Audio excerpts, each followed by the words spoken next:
Doobies and Movies 34 now.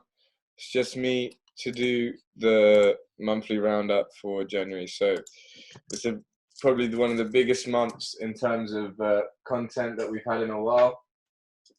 A lot out. So yeah, I'll start. I always seem to forget a couple of things, so I'm hoping that I have not forgotten anything. So we start with the 1st of January.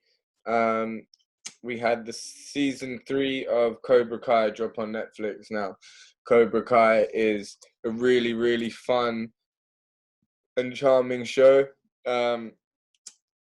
Obviously a sequel to the Karate Kid films. But what it did so well is take forward this battle, this philosophical pursuit between Johnny and Danny, and actually try and make them understand each other and slowly bring together what the show's really trying to say and take it towards more of an ending, even if it's not quite there yet. And obviously the fighting is always fun. I found at the time, I thought it wasn't as strong as season 2, but then when I remembered, I thought it was just as, and it was a fantastic season.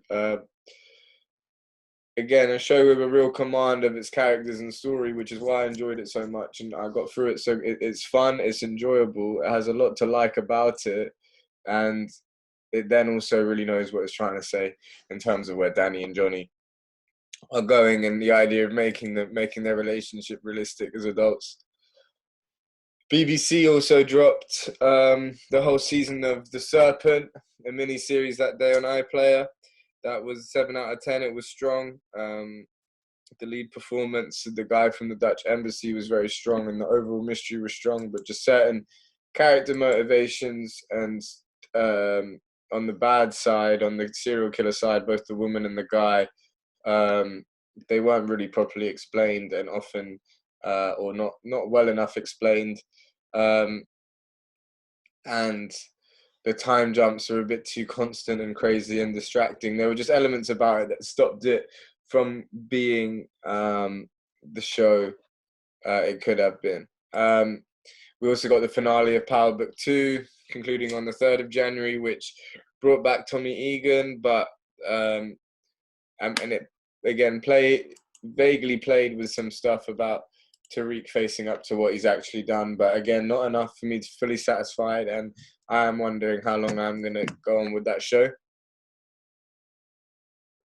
On the 8th of January, we had Lupin drop on Netflix, French heist show, the half of season 1, part 1, they called it, and I loved it. It was a lot of fun, well-drawn characters, fun little world, definitely a must-watch, and the first new hit of 2021 for me. Has a lot about it. I really recommend it. ITV from 12th to 14th of January did the Pembrokeshire murders with Luke Evans, which famous actor, true story, a lot like what Des was, but Des didn't blow doors down, but it was definitely better than this. Pembrokeshire murders, 6 out of 10. Wasn't too impressed with it. Day after that completed, we had Netflix drop part 3 of Disenchantment, which me and Joel did the Doobies and Movies for, and talked about why we still watch it despite many of its obvious flaws. That was a 6 out of 10 for me too. It's if you want to hear about that more in more detail, check out the Doobies and Movies specifically on that. And on the same day, we got 2 films, one from Amazon Prime, One Night in Miami. I wrote a review on it. About how it was almost a fairy tale idea of these famous people talking. But once you accepted this idea of it being a fairy tale and it not being the real world, it did become enjoyable for what it was trying to say and what it was trying to put together in the narrative it was trying to create. However, there was definitely a suspension of belief that had to happen throughout the film. Outside the Wire was just awful. We had the Spanish show, HBO Europe, 30 Coins, fantastic show, mix of what Lovecraft Country hoped it would be and what Guillermo del Toro does, often with weird and crazy monsters and stuff, and combining these things and making a real ride. Really, really, really enjoyed 30 Coins. It was a real hidden gem and highlight of of of recent time, and it concluded on the 17th of January. Three or 4 days later, I count that as four. On the 21st of Jan, Mitchell and Webb's season 2 of their sitcom came back, and I could have done with it not. It was funny, especially the first couple episodes. There's a couple bits that really made me laugh, but bad characterization, weak, mild levels of Tory banter, and things that make it quite an unattractive and unappealing show. 6 out of 10 for me. But Channel 4, very weirdly, again, dropped another whole season the day after. It's a Sin miniseries, again, another review on my page if you would like to see it. There was a lot that was good about this It's a Sin. It's a Sin. And it was well made, and it was funny, and the story was touching. It's just that the message was warped in areas in terms of how much they tried to cover up the protagonist's obvious sex addiction as being some sort of liberated expression of his homosexuality, even when he was literally giving people AIDS on purpose, or not on purpose, but knowingly. So it left a bad taste in the mouth. And on the same day, but that was 7 out of 10. On the same day, Netflix dropped their teen fairy show, Fate the Winx Saga, which I couldn't get past 10 minutes of. Really wasn't good. And on the same day, they also dropped the film White Tiger, which was good, 7 out of 10. Falls apart in the last act, or the last 2 acts, from being quite a promising opening. The lead is likable, but the film kind of said nothing and meant nothing at the end. On the 28th of January, Search Party Season 4 concluded, which was a fantastic ride, bar a very pointless finale. I wrote in detail in my review about how Search Party has found a real unique pocket for itself in the TV universe and the stratosphere, and it is just a unique, very enjoyable, fun show that I do recommend everyone get on, and one of the hits so far of the year. Nomadland started streaming on Hulu in America. I actually found a stream for it myself, but it's a really touching, moving, honest film. I really enjoyed it. I found bits of it quite breathtaking. So Nomadland, I'm going to give a 9 out of 10. On the same day, HBO Max dropped The Little Things with Denzel Washington. I'm a big Denzel Washington fan, but this is the worst Denzel Washington film I'd ever seen.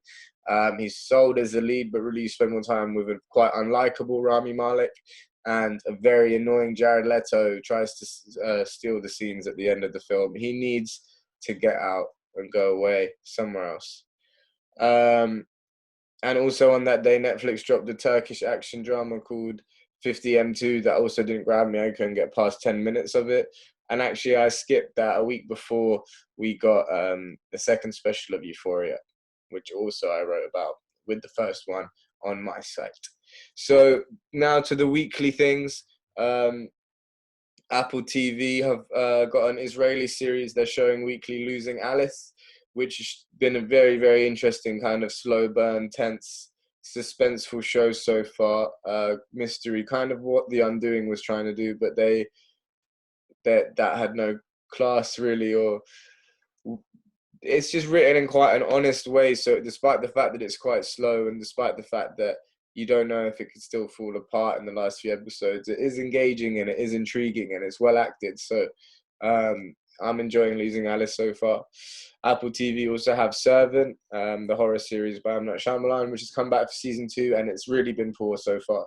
I always thought there was too many episodes, and the episodes were too short, so you ended up never really getting the proper stories and narrative being told properly in the first season, but there were some real highlights. So far in season 2, there has been none, and the show is starting to really lose momentum, and the characters' justifications don't make as much sense.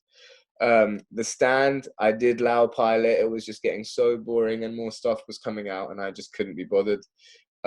Marvel's WandaVision on Disney Plus, I'm in love with it. The last episode was unbelievable. Great way to end the month. Definitely one of the highlights of January. Really, really great show. And now we're just in phase 4, and Marvel is just coming. Another one of the highlights, anime show Promised Neverland in its season 2 has hit another gear, really promising to be one of the top shows of 2021 and going on through what's hopefully a multi-season run. Attack on Titan's final season hasn't put a foot wrong.